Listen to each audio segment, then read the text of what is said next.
El canal del Congreso presenta. La iniciativa consiste en reglamentar lo que son los títulos y qué es un plagio y ver ahora sí que las instituciones educativas pues tengan una normatividad para que no se caiga en ese plagio, ¿no? Que haya un respeto a los derechos de autor.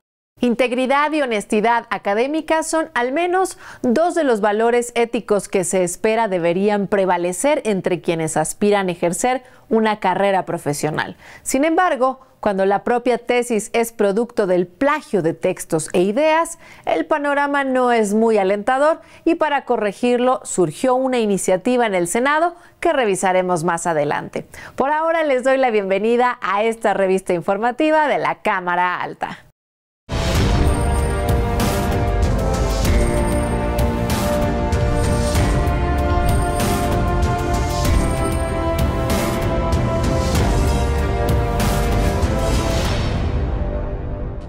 En materia agroalimentaria, las semillas certificadas son el eje de la producción moderna. Su certificación es un proceso mediante el cual se verifican e inspeccionan todos los pasos para garantizar la calidad genética y fisiológica a fin de conservar su pureza e identidad. Un tema que también ocupa a la Cámara Alta. Las semillas representan el inicio. Son el origen de la vida vegetal y el principio de la cadena alimentaria. Y gracias a la ciencia se han podido desarrollar variedades mejoradas con características que ayudan a aumentar la producción de manera sostenible, pues son más resistentes a las variaciones climatológicas, requieren menor uso de agroquímicos y menor cantidad de agua. Son producto de un proceso de mejoramiento genético. Estas semillas mejoradas normalmente obedecen a ciertas necesidades de los agricultores para que tengan mayores rendimientos, que sean resistentes a plagas del cultivo o que cumplan con ciertas características. Actualmente existen más de 600 empresas productoras de semillas establecidas a nivel nacional, las cuales producen alrededor de 205,000 toneladas de semillas de 19 cultivos. Sin embargo, dos problemas a los que se enfrenta el sector es el robo y la piratería de semillas. Las semillas pirata son semillas que no cumplen con estos parámetros de calidad genética, física, fisiológica y fitosanitaria y que normalmente son granos que se obtienen de la cosecha y que algunas personas o empresas solamente los pintan para venderlos como una semilla. Lo que se obtiene con esos granos no cumple con las expectativas de rendimiento y de calidad que está esperando el agricultor. De acuerdo con cifras del Servicio Nacional de Inspección y Certificación de Semillas, SNICS, en México el 75% de las unidades de producción continúa usando semillas criollas o nativas. Debido principalmente a la cultura y prácticas tradicionales de los agricultores, además de la falta de recursos para adquirir semillas certificadas. Por ello, es necesario diseñar políticas públicas para que los pequeños agricultores tengan acceso a semillas de calidad que mantengan las cualidades y características genéticas de cada región. Integrar una política pública que simultáneamente apoye y proteja los maíces nativos y estimule el proceso de desarrollo y productividad con el mejoramiento que utilice los conocimientos de la ciencia sin elementos transgénicos, que nos permita mejorar la producción, la productividad. Necesitamos que las leyes que tenemos en nuestro país, que se publicaron, por ejemplo, hace más de 25 años y no se han actualizado hasta la fecha, pues sean actualizadas acorde a las necesidades que tenemos hoy día en la agricultura, ¿no? Para este sector de semillas mejoradas, y hablo particularmente de la Ley Federal de Variedades Vegetales. Y por otro lado, en las semillas nativas, pues necesitamos también proteger este tipo de materiales a través de una ley de recursos fitogenéticos que no tenemos en nuestro país. Tener una actualización del marco legal podría fortalecer la investigación e innovación de variedades vegetales y contribuir al desarrollo de la agricultura comercial y de subsistencia de todas las regiones del país, además de reducir las importaciones y avanzar hacia la autosuficiencia alimentaria. La Constitución de 1917 es la ley suprema que integró los principios políticos y sociales que se defendieron durante la Revolución Mexicana.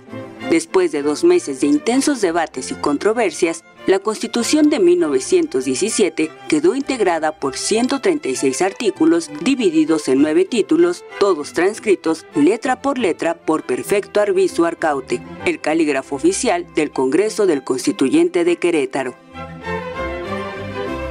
Perfecto Arvizu Arcaute nació el 23 de abril de 1884 en Querétaro. Realizó sus estudios en el Colegio Civil, antecedente de la Universidad Autónoma de Querétaro. En 1904 viajó a la ciudad de Nueva York, donde estudió en la Academia Palmer, certificándose en el método Palmer de caligrafía comercial. Posteriormente, trabajó como calígrafo profesional y colaboró en la revista Hermas Art Journal. A su regreso a México, Arvizu Arcaute trabajó en Querétaro como representante de la Academia Palmer. Años después, en 1914, impartió la cátedra de caligrafía en la Academia de Bellas Artes. Gracias a su talento como calígrafo, el diputado por Querétaro José María Truchuelo propuso a Perfecto Arvizu para realizar el manuscrito de la Constitución de 1917. Después de la redacción de la Constitución, Perfecto Arvizu trabajó mayormente como profesor de caligrafía y hasta su jubilación estuvo en otros puestos del servicio público del estado de Querétaro. El 27 de julio de 1978, Perfecto Arvizu Arcaute falleció a la edad de 94 años en Querétaro. Y en la actualidad, la Carta Magna que transcribió con su puño y letra se encuentra resguardada en una bóveda de seguridad del Archivo General de la Nación. México es un país solar y al mismo tiempo tiene un alto potencial en el viento y otras formas de energía renovables, sin dejar de tomar en cuenta que las reservas de petróleo sustentan aún buena parte del gasto energético del país. Con el propósito de reflexionar sobre el futuro de la energía en México y los desafíos hacia la sostenibilidad, expertos y legisladores se dieron cita en el Senado de la República, donde compartieron información concreta respecto a las fuentes de energía que se explotan en el país. El petróleo es imprescindible. Ninguna de las limpias puede por sí sola funcionar. Necesita su respaldo. El gas natural no solamente es importante en el tema eléctrico, sino que es fundamental para la petroquímica, para el desarrollo y el fortalecimiento de la petroquímica de nuestro país. Respecto a los avances para aprovechar la energía del sol, se destacó la construcción del parque fotovoltaico de Puerto Peñasco, el más grande en su tipo en América Latina. Va a ser el tercero más grande a nivel mundial, solo superado por China, que llegó a ser el primero el día de hoy. Tiene más de 3 millones de paneles solares inteligentes. Después de ahí viene el de los Emiratos Árabes y de ahí vendrá Puerto Peñasco. Así los análisis y los foros en el Senado, datos y consideraciones que se quedan en la mesa para los próximos debates en esta misma tribuna.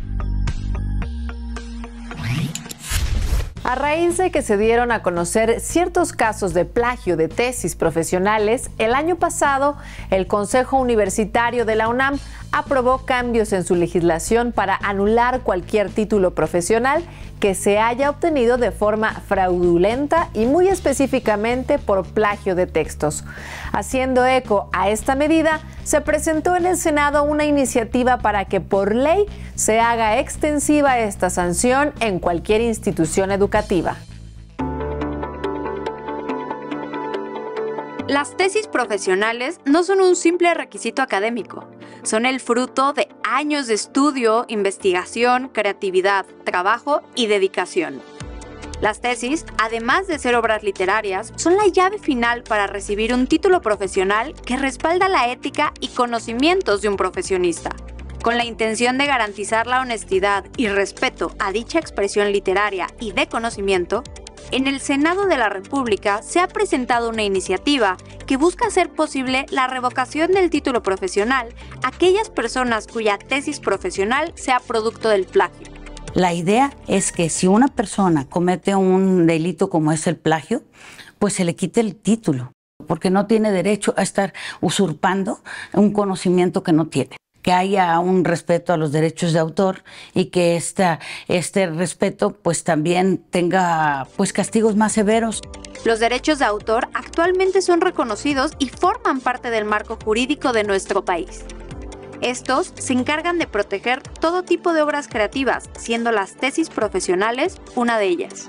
Los derechos de autor es lo que la ley a ti como creador original de una obra te protege. Protege tus derechos ante terceros, es decir, ante el mundo, como el creador de esa obra original. Una de las principales y más comunes violaciones a los derechos de autor que se presenta en nuestro país es el plagio. El plagio, pues mundanamente se le puede llamar pues, que te estoy copiando. Es una malpraxis y obviamente es como una, pues sí, como una violación de tu parte a mis derechos. El plagio también muchas veces puede ser desde la ignorancia, pero otras pues es 100% con dolo. No, de, oye, yo voy a copiar esta tesis porque me gustó, yo lo quiero registrar como mío. El plagio es una práctica que, además de ser deshonesta, impacta de manera negativa no solo a quienes ejecutan esta acción, sino al prestigio de instituciones de educación enteras. A veces las personas nada más copian, ¿sí? Y eso pues va en demérito de la persona que sí trabajó, que sí realizó una tesis, que sí pasó todos sus procesos legalmente. Esta iniciativa tiene como propósito garantizar certeza y restaurar la confianza de la ciudadanía hacia las instituciones de educación superior y a sus egresados. Le dará certeza jurídica y certeza a los que sí trabajaron, a los que sí hicieron un trabajo de investigación para entregar una tesis y para poder obtener su título y su cédula. La certeza de que estás tratando con un profesional, la certeza de que esa persona sí hizo un trabajo de investigación para poderse titular y que no puede estar haciéndole trampas ni suplantando conocimientos que no tiene.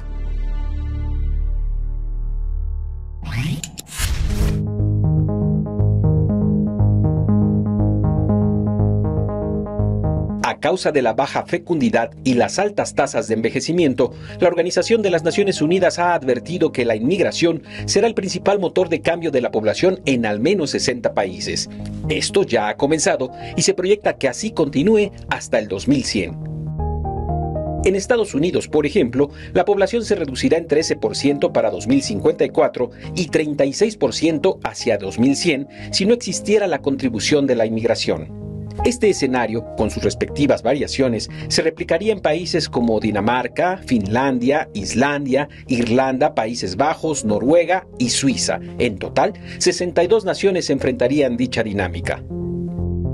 En una población cerrada a la migración, cuando la fecundidad se mantiene por debajo del nivel de reemplazo durante un periodo prolongado, el número de mujeres en edad reproductiva empieza a disminuir, advierte la ONU en su informe Perspectivas de la Población Mundial 2024, en donde se concluye que las migraciones internacionales están entre las grandes tendencias demográficas que configuran nuestro mundo. Si gestionamos los retos y aprovechamos las oportunidades, se afirma en el reporte, podremos lograr un desarrollo inclusivo y sostenible. Por su parte, en su último informe de actividades, la Comisión de Asuntos Fronterizos y Migratorios del Senado de la República refrendó su posición respecto a este fenómeno. Cita: migrar no es un delito, señala. Por el contrario, migrar es un derecho humano que tenemos todas y todos. La migración humana es una actividad milenaria, por lo que querer frenarla es imposible. El diagnóstico temprano y el tratamiento oportuno en contra del mieloma múltiple es fundamental para quienes padecen este tipo de cáncer que modifica sin control las células plasmáticas que se ubican en la médula ósea. Por ello, en la Cámara Alta existe una iniciativa que propone declarar el 5 de septiembre como el Día Nacional de Lucha contra el Mieloma Múltiple. Vamos a conocer un poco más sobre esta enfermedad. El mieloma múltiple es un padecimiento silencioso, poco visible y con síntomas confusos como cansancio, presión arterial alta, dolores en los huesos y pérdida de peso. Es un tipo de cáncer muy oculto que, si no se detecta a tiempo, puede traer severas consecuencias como la pérdida de la movilidad. Es una enfermedad hematológica que se da en la médula ósea y evidentemente al ser un cáncer hematológico pues es muy difícil detectarlo. Prácticamente los síntomas pueden ser desde, podríamos decir, una subida de presión o tener la sangre mucho más espesa, y es algo que no, digo, hablando en términos como más coloquiales, la gente no se da cuenta. Sin embargo, normalmente un diagnóstico se da por lo menos 7 meses después. No existe una cifra exacta de pacientes. Se calcula que cada año se diagnostican 2,000 mexicanos con esta enfermedad. Desde el Senado de la República, en la Comisión de Salud, se hizo un llamado a la prevención y a estar alerta de los signos anormales en la sangre. Tiene que ser la prevención. No nos debemos de estar enfermando los mexicanos y las mexicanas, y menos de cosas tan complicadas. Pero las políticas públicas no nada más es, insisto, en vamos a poner mucho dinero o vamos a comprar muchos medicamentos caros. Tenemos que convertirnos en una sociedad preventiva. Y la medicina preventiva es la diferencia. Entonces, el hacerte un examen tan simple cada 6 meses de sangre puede ser la diferencia entre tener un diagnóstico oportuno y no. Legisladores urgieron a mejorar la atención médica para pacientes con mieloma múltiple, dado que el tratamiento de este cáncer, entre otras implicaciones, cuesta más de 500,000 pesos mensuales. La enfermedad daña los huesos, el sistema inmunológico, los riñones y el recuento de glóbulos rojos.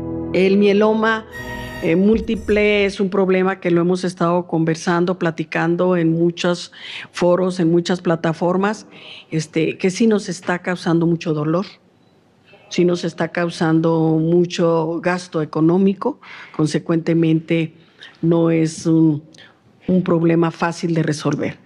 Pero cuando la gente se une, cuando las personas unen su voluntad, su energía, su entusiasmo, sus recursos, las cosas se empiezan a perfilar hacia una meta, hacia un objetivo. Sabemos, y lo hemos platicado, que es un problema que no nada más hace sufrir al paciente, sino definitivamente a toda la familia. Es importante trabajar en darle visibilidad a la enfermedad para que podamos tener estos diagnósticos oportunos y a su vez, evidentemente, al tener políticas públicas y trabajar en prevención, pues incluso hasta la enfermedad saldría menos costosa.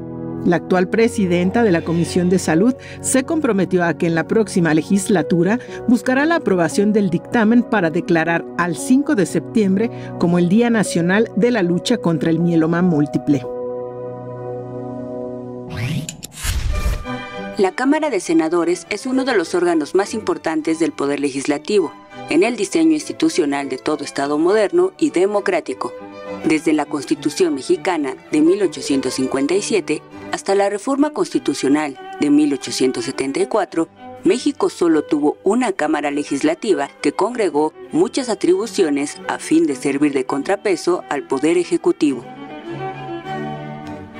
La Reforma Constitucional de 1874 restauró el modelo bicameral del Poder Legislativo, restituyendo la Cámara de Senadores, a la cual se le otorgaron facultades exclusivas y además cada entidad federativa estaría representada paritariamente en la Cámara Alta. Las nuevas reformas permitieron dar equilibrio en la lucha entre los estados grandes y los estados pequeños respecto a la Cámara Baja, donde estos últimos perdían fuerza por razones demográficas. Asimismo, la Cámara de Senadores tenía la capacidad de solucionar problemas de conflictos entre la Federación y los estados. Ante esto, se propuso un proyecto de ley reglamentaria para que el Senado pudiera declarar la desaparición de los poderes ejecutivo y legislativo de un estado, así como la facultad de nombrar a un gobernador provisional y resolver las cuestiones políticas que surgieran entre los poderes de un estado. Estas facultades de la Cámara Alta estaban sujetas a que alguno de los poderes del Estado solicitara su intervención. Tras la petición, el Senado designaría una comisión especial, la cual se encargaría de analizar la situación y rendir un dictamen que propusiera las medidas para la solución del conflicto. Curiosamente, este proyecto de ley reglamentaria nunca se aprobó, pues tanto el presidente de la República, Sebastián Lerdo de Tejada, y la legislatura que propuso dicha ley fueron destituidos tras consumarse el Plan de Tuxtepec lanzado por Porfirio Díaz.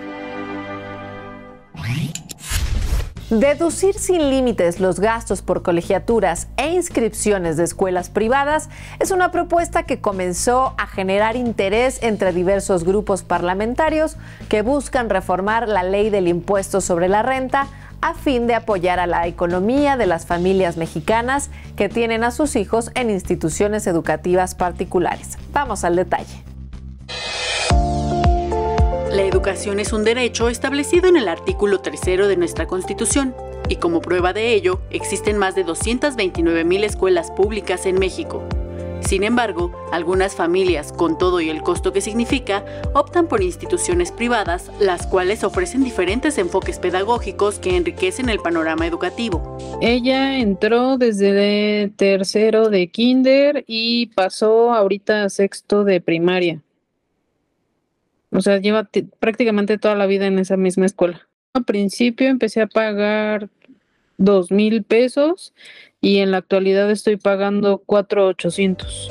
Aunque el Servicio de Administración Tributaria permite incluir las colegiaturas dentro de la declaración anual, algunos contribuyentes desconocen las restricciones y la manera de incluirlas para hacerlas deducibles. Me acabo de enterar porque acabo de cambiar mi régimen, entonces supe que creo que solo son 3 las que permiten, ¿no? No, la verdad no tengo como mucha información. Solamente las personas físicas que tienen ingresos por sueldos y salarios, asimilados a salarios, personas físicas con actividad empresarial, personas físicas con arrendamiento o algún otro tipo de ingresos van a poderlo hacer deducible estos pagos. Y ahí trae estos ciertos candados, estos supuestos. Que vamos a tener en una primera instancia ciertas cantidades que vamos a poder hacer deducibles las personas físicas por el pago de las colegiaturas.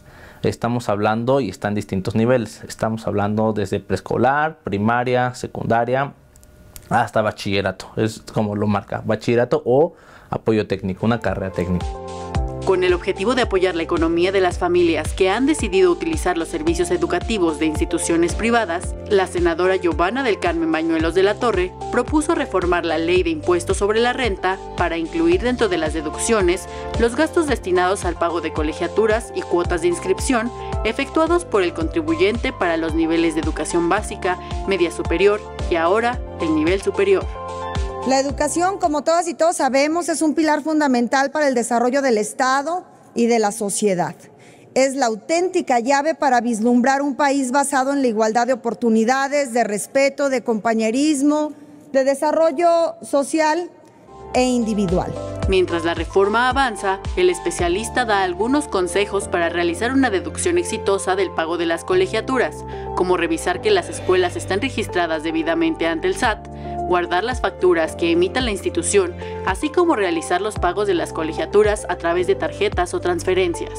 Es muy recomendable verificar que las instituciones educativas donde están las personas que vamos a pagar la colegiatura o incluso nosotros mismos estén dados de alta ante el SAT, que cuenten con un RFC y, si de preferencia, poder vigilar o corroborar que las actividades que tienen registradas ante el SAT corresponden a las instituciones educativas. Tienes que pagar formalmente con tarjeta de crédito, débito, transferencia o cheque nominativo.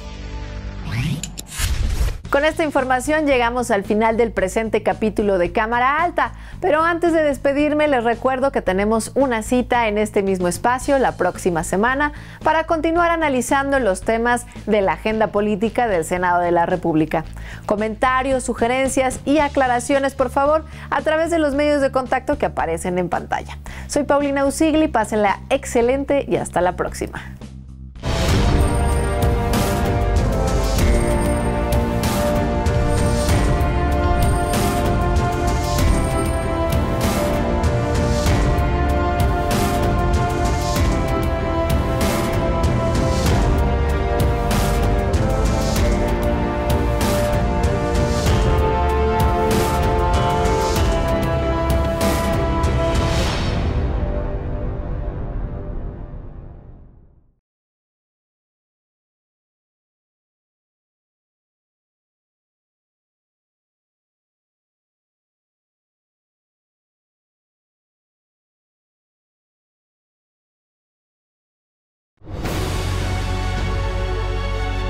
El canal del Congreso presentó.